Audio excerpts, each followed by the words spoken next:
nine, eight, seven, six, five, four, three, two, one.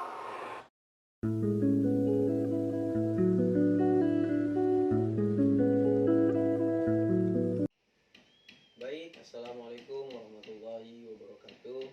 Waalaikumsalam warahmatullahi wabarakatuh. Kembali dengan saya, host dari kelompok 3, Henry. Pada kesempatan hari ini, saya akan membawakan suatu acara talk show yang mana saya sudah ditemani oleh teman-teman cantik yang akan menjadi narasumber pada kesempatan hari ini. Silakan memperkenalkan diri, Mbak-mbak. Perkenalkan, nama saya Mahlena dengan NIM 118266031. Perkenalkan, nama saya Nur Huda dengan NIM 118260008. Perkenalkan, nama saya Munisa dengan NIM 118266059. Dan saya Suliha dengan NIM 118260088. Oke, bagaimana Mbak tadi perjalanan di sini? Kabar baik? Baik, Ya, alhamdulillah baik meskipun sedikit ada hujan dan macet ya. itu tidak sebagai kendala untuk kita. Iya. Kita harus tetap semangat. Yes. Berarti corona tidak menjadikan dampak kan bagi kita untuk tidak mengerjakan tugas kan? Insya Allah tidak. Oke, kembali lagi laptop. Pada kesempatan ini saya akan bertanya-tanya kepada narasumber mengenai sesuatu bubuk yang seringkali dibicarakan oleh kalangan muda maupun orang dewasa. Peminatnya tidak hanya orang tua, juga anak-anak remaja sangat suka dengan produk ini, yaitu kopi.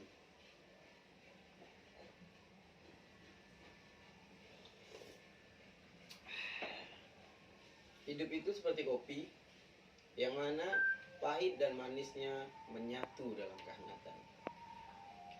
Baik, saya akan lemparkan berbagai pertanyaan kepada narasumber-narasumber kita. Yang pertama, di mana lokasi perkebunan kopi yang paling banyak? Siapa yang akan menjawab? Saya. Silakan, Mbak. Perkebunan kopi yang paling banyak di Kalimantan Barat yaitu yang pertama ada Kabupaten Sambas, Kabupaten Kuburaya, Kabupaten Bengkayang, Kabupaten Ketapang, dan Kabupaten Andap. Namun secara keseluruhan perkebunan kopi yang beredar di Kabupaten Sambas memiliki luas 2.149 hektar dengan pencapaian hasil produksi 558 ton. Jadi secara luas perkebunan kopi di Kalimantan Barat itu baru mencapai 11.000 hektar. Oke, berarti kalau ada kata-kata baru berarti ada kemungkinan setelah itu, Mbak ya? Ya. Ada kemungkinan bisa jadi 15 hektar, 16 hektar dan akan berkembang. Jadi jenis kopi yang berada di Sambas itu terkenal ada dua, yaitu Robusta sama Liberica. Nah, jadi Robusta itu kalau saya tidak salah itu dia tumbuh di tanah yang kering. Kalau Liberica dia tumbuh di tanah yang basah. Karena Robusta itu jenis biji yang agak sedikit halus dibanding dengan Liberica. Oke, saya akan lanjut ke pertanyaan yang kedua, yaitu bagaimana perkembangan peminat kopi di Kalimantan Barat? Saudari Nurul, Mbak Nurul, silakan jawab. Saat ini meminum kopi itu sudah menjadi gaya dan tren. Dari cara meminumnya pun mempunyai gaya sendiri. Jadi sehingga kopi itu tidaklah sulit untuk masuk ke pasar-pasaran. Dari semua kalangan tuh udah sangat suka kopi kan, dari muda, tua. Dari muda kan bisa kita lihat sendiri, dari warung kopi itu udah penuh sekali kan. Yang sangat terkenal dan sangat banyak cabangnya tuh di Pontianak tuh Kopi Aming, setahu saya. karena dari banyak sekali, dari satu outlet aja tuh udah penuh gitu kan orang-orang untuk datang meminum kopi, karena yang paling utama di situ tuh menunya kopi khas dari kopi Amin sendiri. Oke. Tadi dari Mbak Nurul menyinggung setiap orang memiliki ciri khas masing-masing dalam meminum kopi. Silakan mbak-mbaknya diminum kopinya. Terima kasih.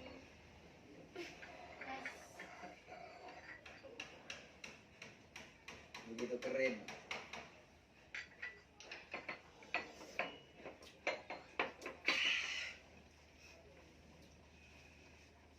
Oke, saya akan lanjut ke pertanyaan berikutnya, yaitu pertanyaan ketiga.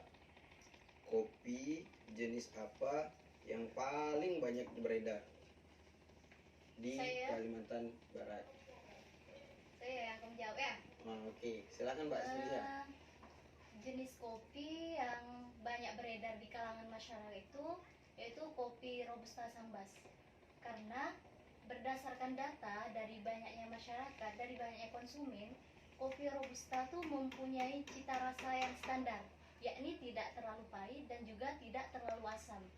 Akan tapi, meskipun kopi Robusta Sambas ini menjadi beredar di kalangan masyarakat, yang banyak diminati di kalangan masyarakat, namun kopi yang berhasil terekspor yaitu kopi Liberica. Iya. Oke, jadi yang tadi sempat saya beritahu bahwa di Kalbar ini yang terkenal yaitu dua jenis kopi, Ya. Robusta dan Liberica. Liberica. Sepertinya kalau kita mengetahui mengapa, tentunya jadi pertanyaan dong bagi pemirsa ataupun bagi kawan-kawan, mengapa Robusta itu lebih diminati di Kalbar sedangkan Liberica lebih diminati di negara lain. Mungkin pertanyaan selanjutnya ini akan menjelaskan tentang hal itu. Pertanyaan selanjutnya, bagaimana dengan potensi pasar ekspor kopi di mancanegara? Baiklah, saya akan menjawab pertanyaan ini. Tentu saja potensinya itu cukup unggul ya, terutama untuk diekspor ke mancanegara, terutama dengan kopi jenis Liberica, yaitu yang untuk di pasaran dunia itu yang unggulnya itu di Malaysia, dan paling banyak juga diekspor Malaysia. Kenapa? Tentu saja kita tahu karena jarak Malaysia dengan Kalimantan Barat itu tidaklah terlalu jauh dan memudahkan untuk pengirimannya. Dan selain itu, cita rasa yang diminati oleh masyarakat Malaysia itu ialah jenis kopi Liberica, karena dengan ciri khasnya yang ringan dan tanpa asam mungkin bisa sangat cocok untuk masyarakat Malaysia yang bekerja seharian dan ingin minum kopi untuk di pagi harinya tanpa mengganggu aktivitasnya. Mungkin ada yang punya penderita mah gitu, dan cocok kalaupun diminum tanpa mengisi perut dengan isi sarapan yang berat. Oke. Kalau membahas masalah kopi, mungkin di sini teman-teman dari kampung atau desanya memiliki petani yang menanam kopi dan memproduksi kopinya sendiri. Dari kawan-kawan apakah ada?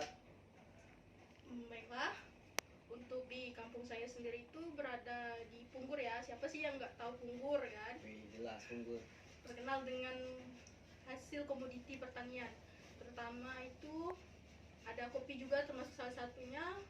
Untuk kopi sendiri dia itu panennya setiap 3 bulan sekali, dan teknik pengumpulannya tuh pertama kan ada yang langsung menggunakan mesin penggiling atau yang dengan alat tradisional. Jadi kopinya dipecahkan dulu, terus dijemur, setelah kering digiling lagi untuk memisahkan kulit dengan bijinya. Setelah itu baru dijemur kembali.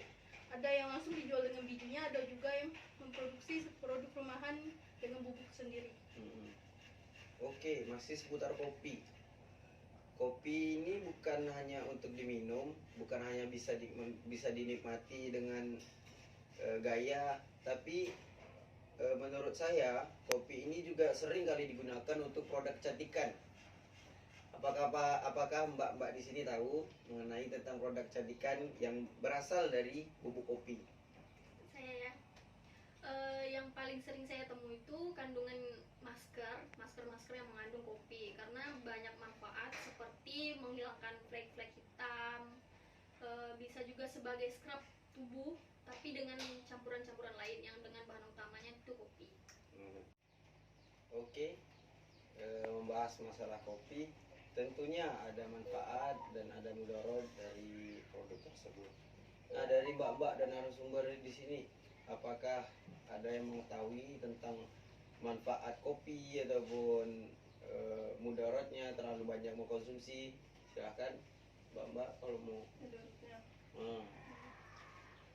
Jadi jika kita minum kopi secara berlebihan, apalagi kita minum kopi dengan waktu yang tidak tepat, seperti pada sore hari atau malam hari, itu akan membuat kita sulit tidur. Walaupun awalnya kopi sendiri membuat kita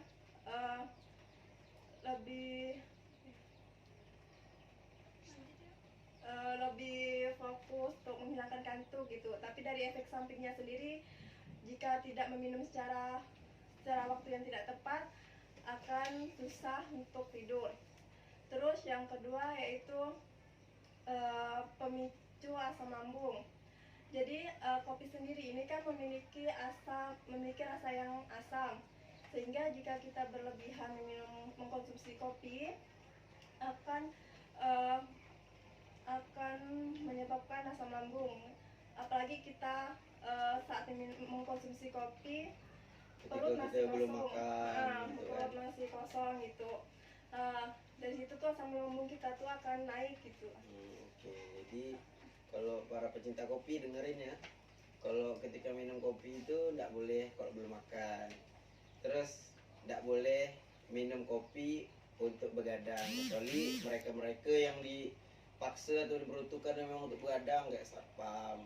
Anak-anak muda jangan ya, apalagi sambil nongkrong di kafe main-main game, jangan. Kejar masa-masa depan. Kembali ke laptop. Jadi tadi sudah dibahas oleh narasumber kita Mbak Munisa, itu tentang resiko dari terlalu banyak mengkonsumsi kopi, dan juga ada manfaat yang akan dibahas oleh Mbak Suliha. Oke, saya akan bahas tentang manfaat dari kopi. Salah satunya yaitu menjaga kesehatan jantung. Karena berdasarkan penelitian yang saya baca dari jurnal-jurnal, minum kopi 4 cangkir per hari itu bisa menurunkan 20% resiko stroke dibanding dengan orang yang tidak minum kopi sama sekali tiap hari. Terus manfaat lainnya itu mengurangi resiko diabetes, terus menjaga kekuatan hati juga bisa, dan masih banyak lagi. Oke, jadi dalam bentuk positif atau negatifnya kopi itu terdapat pro kontra di dalamnya. Jadi kesimpulannya gimana nih Mbak Malena Jadi dalam pro kontra tersebut? kesimpulannya tuh kan dapat kita ambil, kita tuh boleh saja meminum kopi, tapi kita harus tahu level dan batasannya. Jika kita berlebihan, terutama tadi katanya bisa mengurangi resiko diabetes, tapi ya akan diabetes juga jika menggunakan gula yang banyak. Dan yang menderita asam lambung, ya jika kita mempunyai riwayat mah, ya kita seharusnya otomatis harus mengisi perut kita yang kosong dulu, atau membatasi jumlah kopi yang masuk di tubuh kita. Oke, jadi seperti itu tanggapannya ya. Kepada pemirsa harus lebih berhati-hati dah dalam mengkonsumsi kopi, harus lebih intelek lagi dalam sebelum meminum kopi. Baiklah, 14 menit sudah atau 15 menit sudah kami di sini menemani pemirsa sekalian. Dari teman-teman, dari saya sendiri selaku host dan teman-teman narasumber mengucapkan terima kasih, dan kami akan pamit undur diri. Assalamualaikum warahmatullahi wabarakatuh. Wah, Nah,